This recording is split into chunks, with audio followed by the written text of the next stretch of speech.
ಕೈಯು ಸೊಲ್ಲತ್ತದೆ ನೆಲವನ್ನೇ ನೋಡುತ್ತಿದ್ದಳು. ಮಂಥರೆಯು ತಾನು ಹೆಣೆಯುತ್ತಿರುವ ಬಲೆಯು ಸಾರ್ಥಕವಾಗುತ್ತಾ ಇದೆ ಎಂದು ತರ್ಕಿಸಿಕೊಂಡು, ಹಾ ಕುಮಾರ ಭರತ, ಮಕ್ಕಳೇ ಇಲ್ಲದ ನನಗೆ ಆ ಭಾಗ್ಯವಿಲ್ಲ. ಹರೆಯದಲ್ಲಿ ನಿನ್ನೆ ತಾಯಿಯನ್ನೇ ಎತ್ತಿ ಆಡಿಸಿ ಅದನ್ನು ಮರೆತಿದ್ದೆ. ಇವಳೊಂದಿಗೆ ಬಳುವಳಿಯಾಗಿ ಬಂದು ನೀನು ಹುಟ್ಟಿದ ಮೇಲೆ ನಿನ್ನನ್ನು ಕಂಡು ಮುದ್ದಾಡಿ ಆ ಕೊರಗನ್ನೇ ನನ್ನೆದೆಯಿಂದ ಕಿತ್ತೆಸೆದಿದ್ದೆ. ನಮ್ಮಂತಹವರನ್ನು ಯಾರು ಕೇಳುತ್ತಾರೆ? ಒಳ್ಳೆಯ ರೂಪವಾದರೂ ಇರುತ್ತಿದ್ದರೆ ಆ ಮಾತು ಬೇರೆಯೇ ಇತ್ತು. ಅನಾಥ ರಕ್ಷಕನಾದ ನಿನ್ನ ಅಜ್ಜನು ಎಲ್ಲೋ ಕಾಡಿನಲ್ಲಿ ಬಿದ್ದುಕೊಂಡಿದ್ದ ನನ್ನನ್ನು ನಾನು ಶಿಶುವಾಗಿದ್ದಲೇ ತಂದು ಸಾಕಿದ್ದನಂತೆ. ಅಲ್ಲಿಯೂ ದಾಸಿಯಾಗಿದ್ದು ಇಲ್ಲಿಗೂ ಹಾಗೆಯೇ ಬಂದೆನು. ರೂಪವಿಲ್ಲದ ಬಡ ದಾಸಿಯ ಪಾಡು ಯಾರಿಗೆ ಬೇಕು? ಮಿಥಿಲೆಯ ಜನಕನಿಗೆ ಎಲ್ಲೋ ಬಯಲಿನಲ್ಲೇ ಬಿದ್ದು ಸಿಕ್ಕಿದ ಸೀತೆಯ ಸ್ಥಿತಿಯೇನು? ಹೆತ್ತ ತಾಯಿ ತಂದೆಯರು ಸೀತೆಗೆ ಯಾರು? ನನಗೆ ಯಾರು? ಎಲ್ಲ ಅದೃಷ್ಟದ ಬಲವೆಂದು ಹೇಳುವುದು ನಮ್ಮಂಥವರನ್ನು ಸಂತೈಸುವುದಕ್ಕೆ ಮಾತ್ರ. ಚೆಲುವಾದ ರೂಪ ಹೊಂದಿದ್ದರೆ ಹೆಣ್ಣಿಗೆ ಸೌಭಾಗ್ಯವು ತಾನಾಗಿ ಒಲಿದು ಬರುತ್ತದೆ.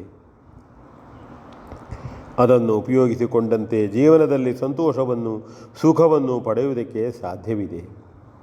ಏನೋ ಪೂರ್ವಜನ್ಮದ ಪುಣ್ಯ ಪ್ರಭಾವದಿಂದ ಕಿಂಚಿತ್ ಬುದ್ಧಿಶಕ್ತಿಯನ್ನು ಹೊಂದಿದ್ದುದರಿಂದ ಅದನ್ನೇ ಉಪಯೋಗಿಸಿಕೊಂಡು ಸುಂದರಿಯಾದ ನಿನ್ನವ್ವೆಯನ್ನು ಆಮೇಲೆ ನಿನ್ನನ್ನು ಸಾಕಿ ಅದರಿಂದಲೇ ತೃಪ್ತಿ ಪಡುತ್ತಿದ್ದೇನೆ. ಜನ್ಮ ಜನ್ಮಾಂತರಗಳ ಪುಣ್ಯದಿಂದಲೇ ನಿನ್ನಂತಹ ಮಗನನ್ನು ಪಡೆದಿದ್ದರೂ ಬುದ್ಧಿ ಇಲ್ಲದ ಇವಳು ನಿನ್ನ ಭಾವಿ ಸುಖವನ್ನು ಮಣ್ಣುಗೂಡಿಸ್ತಾಳಲ್ಲ. ಅಯ್ಯೋ, ಯೋಗವೋ ಭಾಗ್ಯವೋ ಇಲ್ಲದವರಿಗೆ ಯಾವುದೂ ಇಲ್ಲ.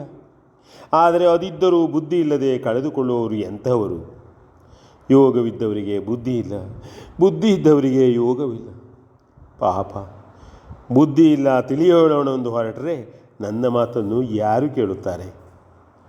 ಎಷ್ಟೆಂದರೂ ನಾನು ದಾಸಿ, ಬಡವಳು. ನನಗೂ ಒಂದು ಹೃದಯವಿದೆ. ಯಾವ ಸಂಬಂಧವೂ ಇಲ್ಲದ ನಿನ್ನ ಹಾಗೂ ನಿನ್ನ ತಾಯಿಯ ಕುರಿತು ನನಗೇಕೆ ಎಲ್ಲಿಲ್ಲದ ವಾತ್ಸಲ್ಯವು? ನಿಜ ಅದು. ಆದರೆ ಯಾಕೋ ನಾನರಿಯೇ ನನ್ನ ಸರ್ವಸ್ವವು ನೀವೇ ಎಂದು ಕಾಣುತ್ತಿದೆ. ಹಾಯ್, ನಾನೆಷ್ಟು ಭಿನ್ನಯಿಸಿಕೊಂಡರೂ ನಿನ್ನ ಅನ್ನವೆಯೂ ಅವ್ವೆಯೂ ಕೇಳಲೊಲ್ಲಳು. ಅವಳು ಮಹಾರಾಜನ ಹೆಂಡತಿ, ರಾಣಿ. ನಾನು ಕುಬ್ಜೆಯಾದ ನೀಚ ದಾಸಿ.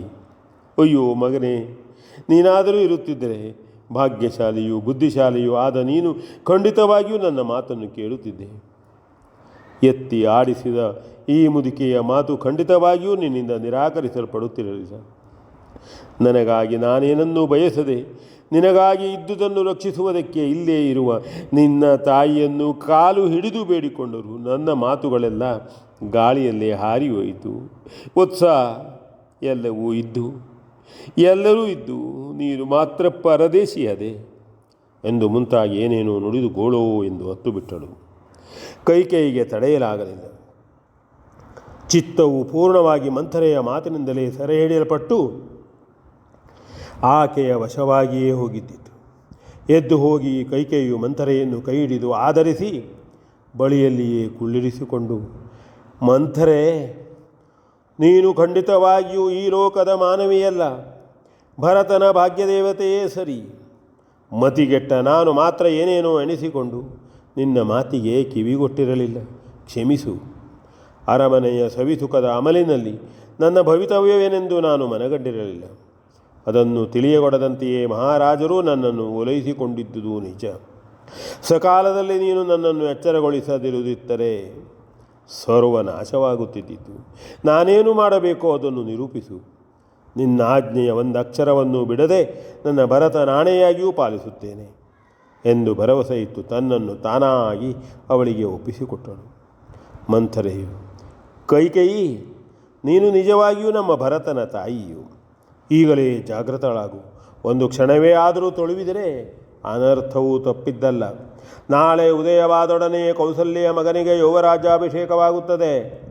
ಇಂದೇ ನಿನ್ನ ಸರ್ವ ಸಮರ್ಥತೆಯನ್ನು ಉಪಯೋಗ ಮಾಡಿ ಅದನ್ನು ತಪ್ಪಿಸಿ ಅದು ಭರತನಿಗಾಗುವಂತೆ ನಿನ್ನ ಅರಸನಿಂದ ವಾಗ್ದಾನವನ್ನು ಪಡೆಯಬೇಕು. ಸೂರ್ಯವಂಶದ ಅರಸರು ಎಂದಿಗೂ ಮಾತಿಗೆ ತಪ್ಪುವವರಲ್ಲ. ದೇವಾಸುರರ ಯುದ್ಧದಲ್ಲಿ ನೀನಾತನಿಂದ ಪಡೆದಿದ್ದ ವರಗಳನ್ನು ಈ ಕಾರ್ಯಕ್ಕೆ ವಿನಿಯೋಗಿಸಿ ಮಹಾರಾಜನನ್ನು ಅವನ ಮಾತುಗಳಿಂದಲೇ ಕಟ್ಟಿ ನಿನ್ನಷ್ಟವನ್ನು ನಿನ್ನಿಷ್ಟವನ್ನು ಪೂರೈಸಿಕೋ ಎಂದು ಬೋಧಿಸಿದಳು. ಹಾಗೆಯೇ ಕೈಕೇಯಿಯು ಒಪ್ಪಿಕೊಂಡು ಮಂಥರೆಯ ಕೈಗೊಂಬೆಯಾಗಿಯೇ ಹೊಂದಿಕೊಂಡಳು. P N Bhagwat ಬರಪಳ್ಳಿ.